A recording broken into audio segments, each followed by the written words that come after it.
நாம் தமிழர் கட்சி இன்னைக்கு தான் பிரம்மாண்ட மாநாடு திருச்சியில் நடந்துகிட்டு இருக்கு. நான் இன்னும் அந்த அப்டேட்ஸ் என்ன பேசுகிறாங்க அதெல்லாம் பார்க்கல. அதுக்கு முன்னாடி தமிழ்நாடு அரசியலில் கரண்ட்டாக என்ன விஷயங்கள்லாம் போய்கிட்டு இருக்கு அப்படிங்கிற விஷயங்கள்லாம் நம்ம கொஞ்சம் அதை பற்றி டிஸ்கஸ் பண்ணணும்னு நினச்சேன். அதில் இந்த வாரம் நடந்த பெரிய ஒரு சம்பவம்னா தேமுதிகவும் திமுகவும் கூட்டணி வச்சது தான், நமக்கெல்லாம் தெரிஞ்சது தான். அந்த விஷயங்களை பற்றி பேசலாம். தாவேக்கா எந்த நிலமையில இருக்குது அப்படிங்கிறத பார்க்கலாம். நாம் தமிழர் கட்சி பற்றி மெயினாக கொஞ்சம் டிஸ்கஸ் பண்ணலாம். அப்புறம் ஏஐடிஎம்கே அங்கே தனியாக தொங்க விடப்பட்ட பன்னீர்செல்வம் ஆகட்டும், இந்த ஒரு நான்கு முனைன்னு கூட சொல்ல முடியாது, இது ரொம்ப இப்போ 3 முனையாகி புட்டா 2 முனையாகும் போல் இருக்குது. அந்த மாதிரி தான் இப்போ போய்கிட்டு இருக்கு. அதை பற்றி கொஞ்சம் நம்ம அந்த எலெக்ஷன் பற்றி பார்த்துடலாம். ஏன்னா 2026 எலெக்ஷன் வந்து எனக்கு தெரிஞ்சு இன்னும் 1 வாரத்தில் 2 வாரத்தில் கண்டிப்பாக அனௌன்ஸ் பண்ணிடுவாங்க. ஆல்ரெடி எல்லா கட்சிகளும் வேலையை ஆரம்பிச்சிட்டாங்க. ஏன்னா எங்கள் ஊர்லேயே இப்போ வந்து பட்டுவாடா பண்ண ஆரம்பிச்சிட்டாங்க. அதாவது பொருட்களாக கொடுக்க ஆரம்பிச்சிட்டாங்க. எல்லாமே அதுக்கு டோக்கன்லாம் கொடுத்து பொருட்கள்லாம் கொடுக்க ஆரம்பிச்சிட்டாங்க. தட்டு, ஹாட் பாக்ஸு உங்கள் வீடுக்கெல்லாம் வந்திருக்கும். வரலான்னு கேட்டு வாங்கிக்கோங்க போயிட்டு. சரி, ஃபஸ்ட்டு இப்போ இந்த நாம் தமிழர் கட்சி பற்றி பேசணும்னு நினச்சேன். நாம் தமிழர் கட்சி வந்து இப்போது ஒரு 5 வருஷத்துக்கு முன்னாடி வந்து எல்லாரும் நாமெல்லாம் ஃபயர் விட்டுருந்த ஒரு கட்சி அப்படின்னு சொல்லலாம், இன்க்ளூடிங் மீ. நானும் போன எலெக்ஷனில் அந்த ஒரு கட்சிக்காக ரொம்பவும் ஃபயர் விட்டு பிரச்சாரம்லாம் பண்ணிட்டு இருந்த அளவுக்கு இருந்தது. ஏன்னா அவரோட பேச்சு ஒரு தெளிவு இருக்குது அப்படின்னு பார்த்தா இந்த ஒரு கடைசி ஒரு 5 வருஷத்தில், 5 வருஷம் கூட இல்லை, கடைசி ஒரு 2 வருஷம் விஜய் முக்கியமாக அரசியல் வந்ததுக்கப்புறம் அவரோட பேச்சுக்களாகட்டும் எல்லாம் தனிக்கும் சும்மா இருக்காமல் போய் விஜயை நோண்டி விட்டதுனால, ஒன்று அங்கிட்டு நெல் இங்கிட்டு நெல் நடுவில் இந்த மாதிரி ஓவராக நிறைய விஷயங்கள் செஞ்சதுனால சும்மா இருந்த அவங்க பாட்டுக்கு இருந்த விஜய் ரசிகர்கள், அதுக்கு முன்னாடி விஜய் ரசிகர்கள் நிறைய பேர் வந்து சீமான் இன்க்ளூடிங் மீ, நான் வந்து சீமான் அவங்களுக்கு தான் ஆதரவு கொடுத்துட்டு இருந்தா, போட்டி இவங்கள நோண்ட ஆரம்பிச்சிட்டாங்க. சீமானோட விஷயங்கள் எல்லாமே அவர் பேசுறது, மாற்றி பேசுறது எல்லாத்தையும் நோண்டி எடுத்து அவர் டம்மி பீஸ் பண்ணிட்டாங்கன்னு சொல்லலாம். ஏன்னா அவரோட படங்கள் நீங்கள் நாங்கள் பார்த்துருக்க வாய்ப்பு இருக்குன்னு நினைக்கிறேன். ஒரு தம்பி படம் எனக்கு ரொம்ப பிடிக்கும். அதில் வந்து அந்த ஸ்டேஜில் மாதவன் பேசுவார்ல, இதயம் அறுபட்டு போனால் இல்லை இது வறுமை அது இதயம் நோய்வாய்ப்பட்டால் அறுவை சிகிச்சை வன்முறையா, கரெக்டாக சொல்லிட்டேன்.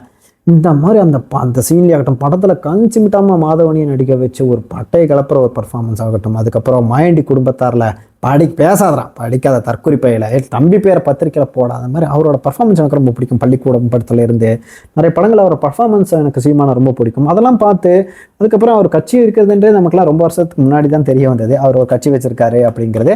ஏன்னா அதுக்கு முன்னாடி ஒரு ஜெயலலிதா ஆகட்டும், ஒரு அம்மா ஜெயலலிதா ஆகட்டும், கலைஞர் இவங்களே இருக்கிற வரைக்கும் அட்ரஸே தெரியாமல் இருந்திருக்காங்கன்னு சொல்லலாம். அதுக்கப்புறம் அந்த டைமில் தான் அந்த சோஷியல் மீடியாலாம் வந்ததுக்கப்புறம், ஏன்னா ஒரு டிவியில் போட்டு இவங்களை அவ்வளோ சீக்கிரம் இவங்களோட விஷயங்கள்லாம் நம்ம பெருசாக பார்த்துருக்க வாய்ப்பில்லை. இந்த மாதிரி சோஷியல் மீடியாவில் ரீல்ஸ்லேயே ஆகட்டும், வீடியோக்கள் எல்லாமே பார்த்து அவரோட பேசுகிறது எல்லாமே கொஞ்சம் கரெக்டாக தானே பேசுகிறாரு அப்படின்ற மாதிரி தான் தோணுச்சு. நிறைய இடங்கள்ல நிறைய பேர் வந்து மற்றவங்க கொடுத்த ஒரு விஷயத்தில் தான் எனக்கும் தெரிய வந்துச்சு. அந்த மாதிரி நாம் தமிழர் கட்சிகள் வந்து ஒரு அளவுக்கு நல்லாவே வந்துட்டு இருந்தாங்க. 2016 வந்து பெருசாக இது பண்ணலான்னாலும் கடைசியாக 2021 அவங்க வந்து பெண்களுக்கு சீட்டு வந்து ப்ராப்பராக ஈக்குவலாக பிரித்ததாகட்டும், அந்த ஒரு விஷயங்களே வந்து நிறைய யங்ஸ்டர்ஸை அவர் பக்கம் கண்டிப்பாக மாற்றிச்சு. அதனால தான் 8% மேலே ஓட்டு வாங்கி அங்கீகரிக்கப்பட்ட கட்சின்னு ஆகிட்டாங்க. அந்த கட்சி அவங்களுக்கு நிறைய குடர்கள் கொடுத்தாங்க, சின்னத்துலையாகட்டும் இல்லையாகட்டும் ஒரு அளவுக்கு. ஆனால் அவர் என்ன திருவொற்றியூர் தொகுதியில் கூட அவரால் ஜெயிக்க முடியல. அட்லீஸ்ட் அவராவது ஜெயிச்சிருப்பாங்கன்னு அதை பார்த்தா ஜெயிச்சிருக்குன்னு நல்லா இருக்கும்னு நினச்சேன். ஆனால் இப்போ பாருங்கள், அவர் ஜெயிக்காமல் கடைசி அது விஜய் கட்சி ஆரம்பித்ததுக்கப்புறம் அவரோட சைட்லேருந்து நிறைய பேர் விஜய் சைடு வந்ததுனால அவருக்கே தெரிய வந்திருக்கு கள நிலவரம் என்ன, எப்படி ரியாலிட்டி அப்படின்னு. அதனால் அவர் ரொம்ப பாதிக்கப்பட்டார் போல இருக்குது. எனக்கு தெரிஞ்சு இந்த எலெக்ஷனில் ரொம்ப ஓட் பர்சன்டேஜ் அவர் கம்மி தான். ஏன்னா நிறைய பேருக்கு உண்மை முகம்னா அவர் என்ன மாதிரி ஒரு கேரக்டரு அப்படின்ற மாதிரி தெரிய வந்துருச்சு. ஏன்னா ஒரு சில இடத்துல என்ன சொல்கிறாங்கன்னா, அவர் வந்து சும்மா இந்த மாதிரி மேடை பேச்சுக்காகட்டும், அப்புறம் ஒரு திரள் நிதிக்காக இந்த விஷயங்களுக்காக மட்டும்தான் அவர் வந்து கட்சி வச்சிருக்காரு. பெருசாக அவருக்கு ஜெயிக்கணுங்கிற இன்டென்ஷன் கூட இல்லை அப்படின்ற மாதிரி தான் நிறைய பேர் சொல்லிட்டு இருக்காங்க. பட் பட் அவர்கிட்ட எனக்கு பிடிச்சது என்னன்னா, திமுக அதிமுக 2 பேரையும் போட்டு எதிர்த்து அந்த சைடில் நினைக்கிறது எனக்கு ரொம்ப பிடிச்சது. ஆனால் ரீசெண்டாக வந்து திமுக கேட்ட காசு வாங்கிட்டு விஜய் போட்டு இது பண்ணிட்டு இருக்காங்கன்ற மாதிரிலாம் பேச ஆரம்பிச்சாங்க. அது எந்த அளவுக்குலாம் உண்மைன்னு தெரில. இன்றைக்கி ஏன் போட்டு நாம் தமிழர் கட்சி பற்றி பேசணும்னு நினச்சேன்னா, இப்போ நான் இந்த வீடியோ பண்ணிக்கிட்டு இருப்போம் திருச்சியில் வந்து பெரிய மாநாடு நடத்திட்டு இருக்கிறதா ஒரு நியூஸ் அப்படிலாம் போயிட்டு இருந்தது. எப்படி போயிட்டுருக்குன்றதை பற்றி இன்கேஸ் எல்லா நியூஸ் முடிஞ்சதுக்கப்புறம் நான் அதை பற்றி பார்க்கலாம். அதான் முடிஞ்ச வரைக்கும் இந்த இதோட தானே அவர் அடிக்கடி சொல்கிற பழைய கதைகளாகட்டும், பிரபாகரன் அந்த விஷயங்களெல்லாம் நிறைய சொல்லி அதெல்லாம் வந்து ஒரு கட்டத்துக்கு மேலே நிறைய பேர் வந்து போய் அதை மாதிரி இல்லைன்ற மாதிரின்றதுனால அவர் மேலே இருக்கிற நம்பிக்கை நிறைய பேர் கம்மியாச்சு. ஆனால் நிறைய இடத்துல அவர் கரெக்டாக தான் பேசுவார். சரி, ஒரு அரசியல் ஒரு ஈவெண்ட் நடந்தால் விஜய் கூட அந்த இடத்துல போயிட்டு ஒரு கருத்து வந்து ஒரு அறிக்கை விடுறத தாண்டி இவர் ஒரு இடத்துல தைரியமாக போய் எல்லா இடத்துலையும் இந்த பேட்டி கொடுக்குறது எல்லாமே எனக்கு ரொம்ப பிடிச்சிருக்கு. அவர் பேசுகிற தமிழ் எனக்கு ரொம்ப பிடிக்கும். ஒரு என்னதான் யார் என்ன சொன்னாலும் போய் அந்த ஸ்டேஜில் நின்று அந்த அளவுக்கு ஒரு என்கேஜிங்காக பேசுறது யாராவது முடியும்? அவர் பொய் சொல்கிறார் உண்மையை சொல்கிறாருங்கிறது வேற. அரசியல்வாதினா மற்றவங்களாம் நான் உண்மை சொல்லிட்டு இருக்காங்களா? இந்த திமுக போய் ஒருத்தர் சிவாஜி என்ன பண்ணிட்டு இருக்காரு, அவரெல்லாம் கம்பேர் பண்ணால் இவரெல்லாம் அவனு பிரச்சனை போயிட்டு ஸ்டேஜில் என்கேஜிங்காக அவ்வளோ நேரம் நின்றுக்கிட்டு அவ்வளோ சூப்பராக பேசுகிறாங்க, தமிழ் அவ்வளோ சூப்பராக. எனக்கு அந்த விஷயத்தில் அவரை ரொம்பவே பிடிக்கும். ஆனால் என்ன அவர் கொஞ்சம் அவரோட இதுலேயே கரெக்டாக இருக்கணும். என்னதான் விஜய் வந்தாலும் ஓகே, எனக்கு ஒரு கட்சி இருக்குது, நான் என்னோட கொள்கைகள் கரெக்டாக இருப்பேன்றதை தாண்டி அவர் வந்து மாற்றி மாற்றி பேசுகிறது இதெல்லாம் வந்து பெருசாக எனக்கு வந்து ஒரு அஃபெக்டாக இருக்கலாம். தம்பிங்கிறது அப்புறம் அப்படிங்கிறது இப்படிங்கிறது எல்லாம் ஓகே, அது என்ன இப்போ நடந்துக்கிட்டு இருக்குன்னே தெரில. சரி, அது இந்த எலெக்ஷன் முடிஞ்சதுக்கப்புறம் தான் அந்த கட்சியோட நிலவரம் என்னன்னு தெரியும்.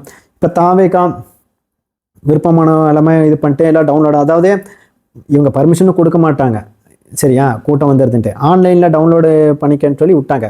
உடனே என்ன சொல்லிட்டாங்க, கூட்டமே இங்கே வரல இப்போ விருப்பம் மனு வாங்குறதுக்கு. ஏன்னா எல்லாம் 40,000 பேர் வாங்கிட்டாங்க அப்படின்றாங்க. என்ன திரும்ப வந்த மனுவில் தான் 5,000க்கு கம்மியாக தான் வந்து எல்லாருமே இந்த பணம் கட்டி அனுப்பியிருக்காங்க. அதுக்கு ஒரு பணம் கட்டி அனுப்பணும் விருப்ப மனுவில். பார்க்கலாம் இனிமேல் எப்போ கேண்டிடேட் எடுத்து எந்த கட்சிக்கு போய் எப்படி பிரச்சாரம் பண்ணுறான்னு பார்க்கணும். ஏன்னா எங்கள் ஊரில் இப்போ இறங்கி செய்ய ஆரம்பிச்சிட்டாங்க டிஎம்கே ஏடிஎம்கே. காலங்காலமாக இருக்கிற அந்த 2 கட்சி இப்போ வேலை. ஆனால் இந்த விஷயத்தில் நம்ம வந்து எல்லாரும் தாவேக்காக ஒரு நன்றி சொல்லணும். ஏன்னா நமக்கு இப்போ கிடச்சிக்கிட்டு இருக்க 5,000 ரூபாய், நமக்கு இல்லை எங்கள் வீட்டுக்கெல்லாம் கிடைக்கல, 5,000 ரூபாயிலிருந்து இப்போ உங்கள் வீட்டுக்கு வர பொருட்களாகட்டும், இந்த எலெக்ஷனில் உங்களுக்கு கிடைக்க போகிற பெரிய காசுகளாகட்டும், இல்லை இந்த இவங்க அட்லீஸ்ட் நல்லதுன்னு ஒன்று பண்ணுறாங்களே, ஒரு லேப்டாப் கொடுக்குறதாகட்டும், 5,000 ரூபா கொடுக்குறது, இப்படின்னு ஏதோ ஒன்று அவசரமாக செய்கிறது எல்லாமே தாவேக்கானால தான். இல்லைன்னா வச்சுக்கோங்களேன், இது எதுவுமே உங்களுக்கு கிடச்சிருக்காது. இதுதான் உண்மை. அந்த ஒரு விஷயத்துலையாவது ஏதோ ஒன்று நடக்கட்டுமே.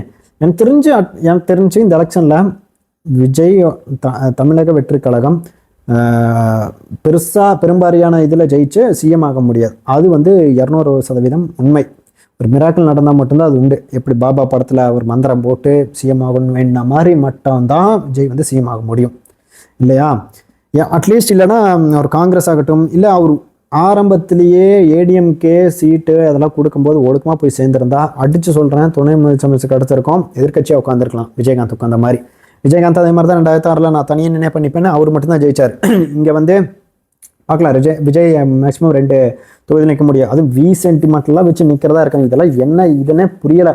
நமக்கு எங்கே நிறைய செல்வாக்கு இருக்குது, எங்கே அதிகமாக ஓட் பர்சன்டேஜ் இருக்காங்க, என்ன நம்ம ஜெயிக்கலாமா கண்டிப்பாக. ஆனால் எங்கே நின்னாலும் அதுக்கு அடிக்கிறதுக்கு நிறைய பேர் வருவாங்கன்னு உங்களுக்கே தெரியும். ஏன்னா அதே பேர்லாம் நிறைய பேர் நிற்கிறது அந்த ஒரு எங்கே நிற்கிறாங்களோ அந்த தொகுதியில் இருக்கிற மக்களுக்கு எனக்கு தெரிஞ்சு வசூல் மட்டும் எவ்வளோ வருதுன்னு பாருங்கள். பணம் பறக்கும், பட்டுவாடாலாம். கவர்மெண்ட் எலெக்ஷன் கமிஷன் எல்லாம் சரி, அதை பற்றி நம்ம இதை பற்றி பெருசாக எதுவுமே பேசக்கூடாது. அது நடக்கும்போது உங்களுக்கே தெரியும், நியூஸ்லாம் வரும். அது நியூஸ் சேனல்ஸே இப்போ உங்களுக்குலாம் எப்படி என்ன பிஹேவ் பண்ணுறாங்கன்னு தெரியும். சன் நியூஸ் எல்லாம் போட்டு பிறந்துக்கிட்டு இருக்காங்க ட்விட்டரில். ஏன்னா இவ்வளோ மோசமாக பயந்து இல்லை அதை பாதிக்கப்பட்டிருக்காங்கன்றதான் இப்போ தான் பார்க்குறேன். அந்த மாதிரி என்னென்னமோ போய்கிட்டு இருக்கு. காங்கிரஸ் அங்கிட்டா இங்கிட்டா இப்போ போகலாமா வேணாமான்னு உட்காந்துக்கிட்டு இருக்காங்க. தேமுதிக சூப்பர்பா, தேமுதிக அருமையான வியாபாரம் போய் சேர்ந்துட்டாங்க பார்த்தீங்கன்னா திமுகவில். எனக்கு தெரிஞ்ச தனியாக நின்னா நான் 0.4 வாங்கினது கூட இப்போ வாங்க முடியாது. இங்கே போய் நின்று என்ன பண்ணுறாங்கன்னு தெரில, பார்த்துக்கலாம். அட்லீஸ்ட் வந்த வழிக்கு லாபம்னு வாங்கிட்டாங்க போல். எம்பி சீட்டு வேறு ஏதோ சரி, அதை விடுங்க. அதுக்கப்புறம் ஏடிஎம்கே ஓரளவுக்கு எனக்கு தெரிஞ்சு இந்த டைமு ஆல்ரெடி அதிருப்தியில் தான் இருக்காங்க. என்ன தான் கொடுத்தாலும் டிஎம்கே அந்த ஒரு இது மேலே அதிருப்தியில் இருக்காங்க.